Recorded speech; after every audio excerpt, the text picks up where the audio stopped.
Almost 20% of Australians can't raise $2,000. Let's have a look. Hello everyone, Florian.heise here, and welcome to another episode of HeiseSays. Grab your stein of coffee and let's have a look at this article written by Jason Murphy for news.com.au, in which he pulls out some of the, well, frankly, more depressing statistics from the General Social Survey done by the ABS every 5 years. So the data's just come out from 2019, a few days ago, and he found this tidbit, which among others, I'd say is quite concerning. So, 20% of Aussies couldn't afford $2,000 in an emergency. 20%. Now think about that, guys. You know, are you in this situation? Could you raise $2,000 at the drop of a hat if something came out? And I'll have a shot of coffee while you let us know in the comments. Or have you been in there been in that situation in the past, and where you slapped across the face and said never again?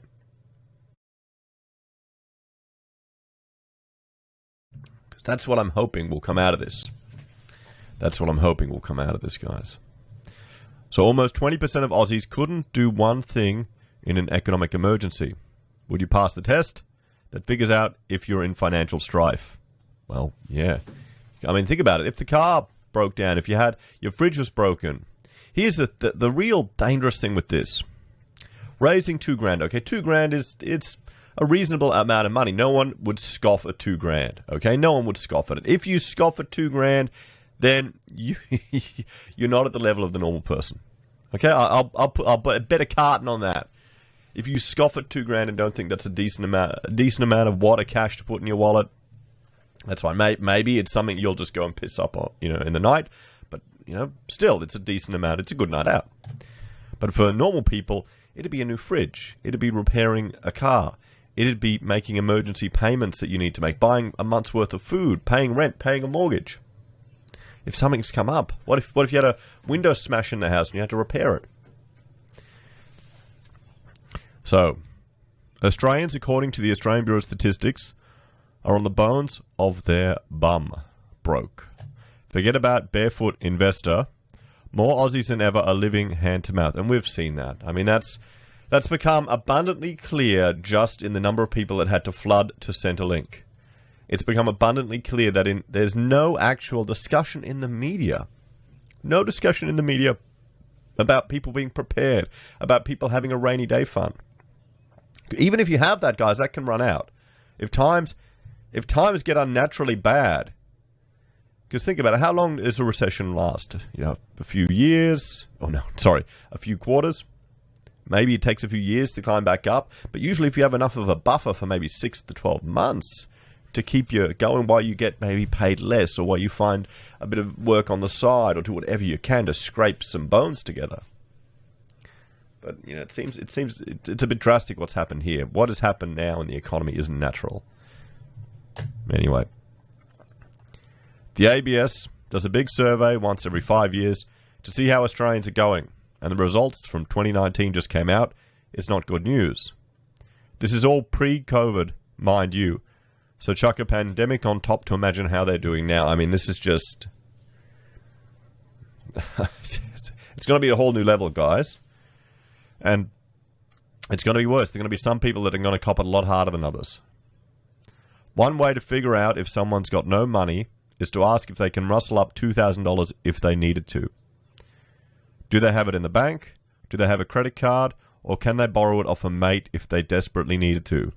The ABS asks this question every 5 years, and you can see the results in the chart below. Almost 20% of Australians can't rustle up the dough, which is a far higher proportion than in the past. You can see there, from 13.4% up to 19.5%.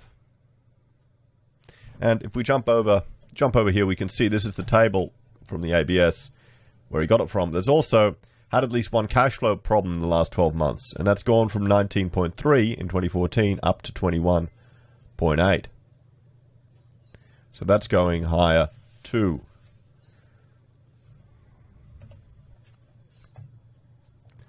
So can you get your hands on $2,000 at a week's notice? So could you do it? could you get your hand on $2,000 at a week's notice? And I know there's a lot of people, just with the viewing demographic here on the channel, there are a lot of people that would have no problem with that, or that are wealthy enough. Think back to when maybe you were starting out and you couldn't.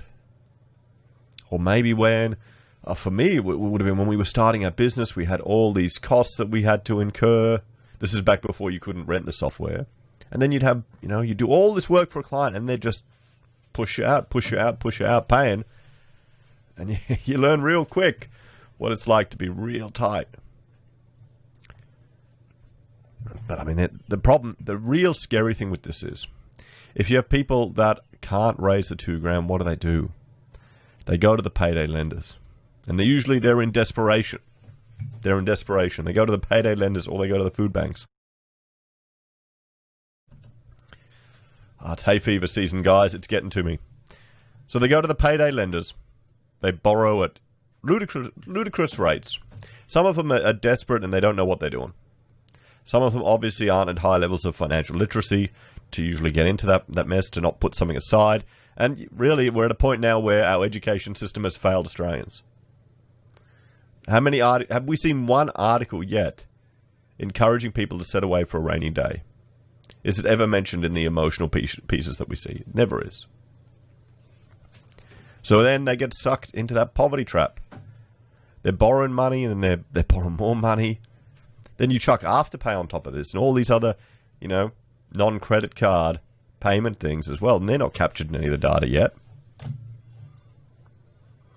Australia's supposed to be getting richer on average, but more and more people are finding themselves living on a knife's edge. One big trip to the dentist could send them over the edge. If their car broke down, they're in trouble. Of course, the dentist. That's it. Here's the thing: you're poor. You eat cheaper food. Carb-loaded, processed crap. And I've been there, guys. I've been there, and I'm probably slipping up now. It's been too many birthday cakes, so I've been quite naughty the last few weeks. But still, more sugar, more processed, more teeth problems, more dentist trips. And that adds up. They're really expensive, the dentist trips. Of course, at the same time, that's why I saw at the dentist, I saw them accepting Afterpay. I saw at the, super cheap order, batteries, you can Afterpay. So maybe, is $2,000 too much? Should they be asking, could you scrape together $500? Of course, at the same time, our economy generates lots of wealthy people. In 2017-18, which is the last time the ABS measured it, Australia had 2.9 million households with $1 million in net worth. That's a lot of millionaires. More than a doubling from the 1.3 million millionaire households in 2003-2004. But is that just because of, our wonderful friend, property? Our wonderful friend, property, shooting up house prices.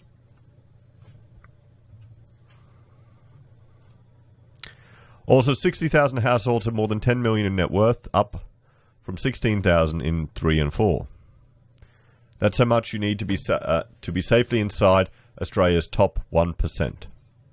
While Australia goes broke at one end and gets richer at the other, we're also getting cross. The survey measures life satisfaction, and it's heading down the toilet. Remember, this survey was done last year before things went from bad to worse. And it's a good point here. The average life satisfaction for all Aussies fell from 7.6 out of 10 to 7.5 out of 10. As you can see from the following graph, satisfaction fell in most age groups. It fell among those of the primary working age, who are already the least happiest, and among the elderly. So, not happy jam. Remember that ad. Classic. So 15 to 24-year-olds, they're pretty much the same. They're partying, all good. 25 to 39, they're heading down. Yes, I'm in that group. For once, I'm not in the third measure on a chart. I'm going to have a shine of that. I tell you, I had a robocall calling me up about surveys and going, and I was in the third number for age. It's annoying. So we're getting less happier. 40 to 54, they're really down. So 50 to 69, they're going up, and then they get unhappy again. So there you can see, and it's just gonna be worse with the pandemic, much worse. So this is pretty frustrating. Australia gets richer every year if you judge by GDP, and our technology keeps advancing, and yet we're getting less happy. It's like all our efforts in pursuit of progress are in vain. The cost of our success, traffic, pollution, annoying middle managers are hurting us more than than the benefits. Well, that's also part of life. What we could see a change in happiness the next time this is measured. Perhaps this is the first time people have been given the opportunity to step off the treadmill and to realize they're not happy. Just going through 9 to 5, clocking on and off. And maybe this is the opportunity people will take to turn the corner and take some positive steps. Maybe I'm just being too naive and optimistic. So there could be a lesson here. Is it possible that an economy that makes some people rich and others broke isn't exactly one that makes everyone happier? Something to bear in mind as we try to put society and the economy back together again after the crisis. Well, I think the problem is, well, let's have a look at a few other issues here. Let's jump here to this is the survey from the ABS, latest release, and I thought we'd check through it. We'd go through a few things. Can we see it here? There we go. So this is the General Social Survey. So well-being. Overall life satisfaction of Australians aged 15 was over 7.5 out of 10, compared to 7.6 in 2014. So that's gone down. More than half of Australians, 56.3, experienced one personal stressor in the last 12 months. And remember, this is before we've had this pandemic.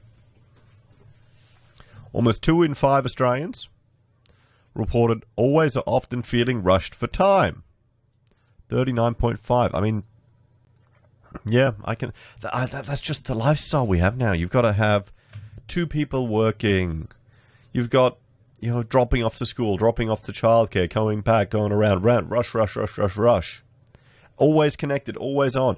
You always got, the office just a moment away, answering an email in off time. That's the modern world.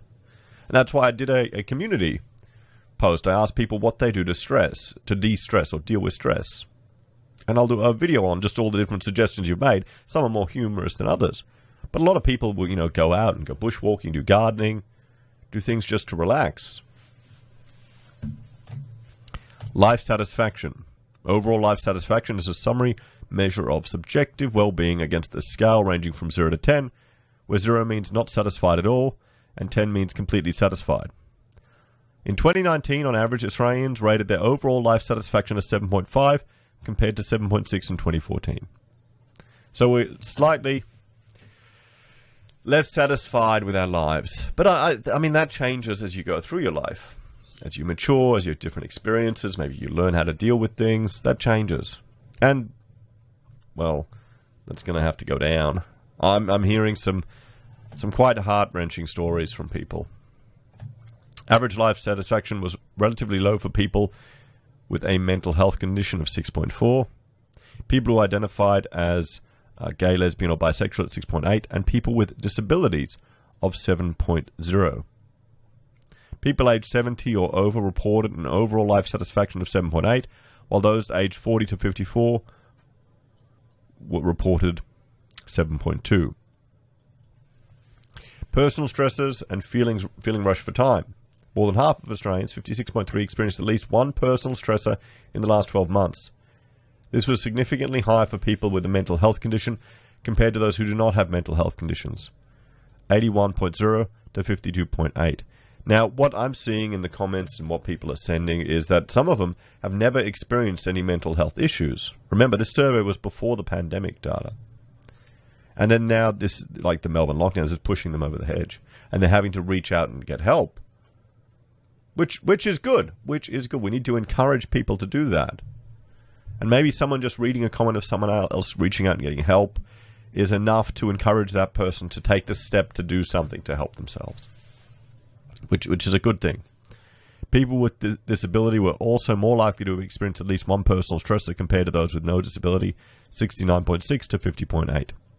Nearly 8 million Australians, 39.5, reported often or always feeling rushed for time. Those aged 40 to 54 were most likely to reporting feeling rushed for time, 56.2. Do you feel rushed for time, guys? Do you? I'm just thinking. I've kind of adjusted my work-life routine. I'll generally do my videos in the morning. Today I'm doing a bit stretched out because we just went and did a visit of a project yesterday that's nearly finished. And architecture-wise, I'm limiting the amount of work I do. I don't have a team anymore. I don't need to have constant work coming through the office, constant projects.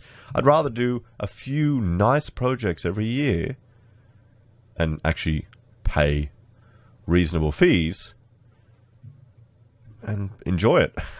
That's probably been my takeaway, to reduce my rush for time. And my whole approach to business has completely changed. You go to the Heise Architecture website and you'll see I'll say we're not taking on any projects for these months because that's the time span of a job I've got working on.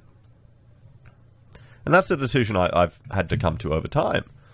I've had to realize, what's the point in having a whole team, all these people, and then all of the risk associated with that, and managing that, and then bringing work in to keep the guys going, when I'm constantly rushed for time. Quality of life, guys.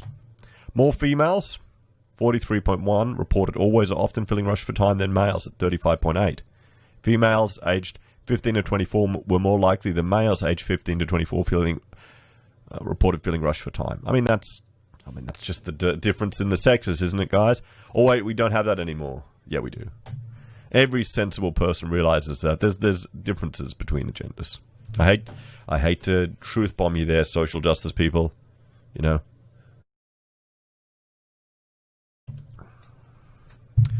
So social experiences. Since 2010, there's been a general decrease in the population of people who are involved in social groups, community support groups, and civic and political groups. Interesting. Do the radical groups count? I wonder if they do. Just over 2/3, 67.8 of Australians had face-to-face contact with family or friends living outside their household at least once a week. Most Australians reported being able to get support in times of crisis from persons living outside their household at 94.4, and I hope that remains high at the moment. But you can see here, this I'd say is why Australians are just becoming more and more politically apathetic. They don't care. I'm hoping people will wake up and start to get more involved politically. 1 in 6 Australians experienced some form of discrimination in the previous 12 months, at 17.4%. I'd like to see if that's gone up or down. I'd bet your money it's gone down. Oh, it depends. Depends what they define it as. 1 in 3, 31.7 people with a mental health condition, and just over 1 in 5, at 22 people with disability, experience some form of discrimination. People who identify as gay, lesbian, or bisexual were more likely to report experiencing discrimination than people who identified as heterosexual, 33.5 compared to 16.9. This is the sad outcome of in-group preference, guys. Okay, that's going to happen. Evolutionarily, you're never going to get rid of it. People are always going to have in-group preference, and everyone's going to discriminate from everyone else one way or another. You just got to learn to be stoic, resilient, and deal with it. I've experienced it, guys. But then again, I'm probably considered a privileged class according to the SJW spectrum there of what is it? Victim points? I don't know. In 2019, nearly 1 in 5 households was unable to raise $2,000 a week for something important. That's the real kicker right there, guys. So we can see here involvement in groups, and there's social groups. Look at that. So, wait a minute. No, sorry, that's 2016. Okay. So 2016, we had 62% involved in social groups, and that's just cratered down to 50%. And here we had community and support groups. That's also graded down at 25%. Civic and political groups, that's graded down as well. All of these are nearly cut. Like this one's down 50% in civic and political groups, guys. 50% fall. This is showing you why. This is why people are so apathetic politically. So we can go here. Let's have a look down here. I thought we'd look at trust. More than half, 55.3% of Australians agree that most people can be trusted. Persons aged 70 years and over were more likely to agree that most people can be trusted compared to people aged 15 to 24. More than 3/4 of Australians agree that police can be trusted, whilst 57.6% agree that the justice system can be trusted. It'll be interesting to see if this remains true now. If this... See, here's the thing. We've got this a 50% decline in civic and political groups. Now we've had drastic interventions in our lives. You've got entire states locked down. You've got people's liberties stripped away. You've got the state enforcing restrictions on people through the use of violence. I wonder if this will change. I wonder if we're going to see an uptick in political activity. People are going to say, nah, I can't be involved anymore. We saw it. I interviewed a young guy, or a guy my age, who was actually trying to start up a political party here in Queensland to address these restrictions. First time ever. He didn't care before. He was just living his life. Let the government do their stupid crap and I'll get on with mine, like most people. We've got more important things to worry about. We're all rushed for time. I think that's going to change. And what else do we have here? Permanent place to live. So the GSS provides information about people who have been without a permanent place to live in the past, but who are now usual residents of private dwellings. In 2019, 2.2 million Australians were without a permanent place to live at some time in their lives. Of this, 50.3% were male and 48% were female. In situations where people found themselves without a permanent place to live, 75.1% of people had stayed with friends or relatives, and 34% had slept rough. So, I mean, it's encouraging that you've got so many people that have people to depend on in tough times. That's encouraging. That's the positive takeaway. The fact that we have 30% of people, or nearly a third of the people sleeping rough, that's not as encouraging. The most common reason for the most recent experience of being without a permanent place to live was due to relationship breakdowns, affecting about 1 million people.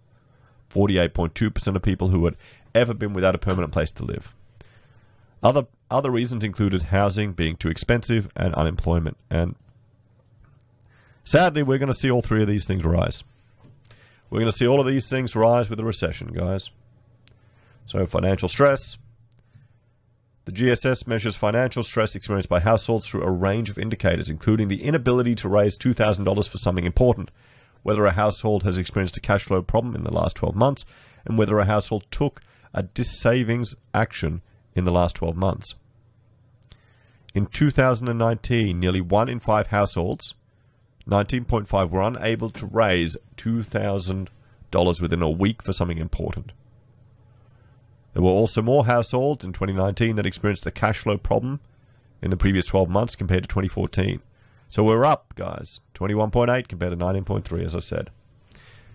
When compared with couple families with dependent children, one-parent families with dependent children are more likely to report that a government pension and allowance was the main source of income for the household, 31.1% compared to 4.4%.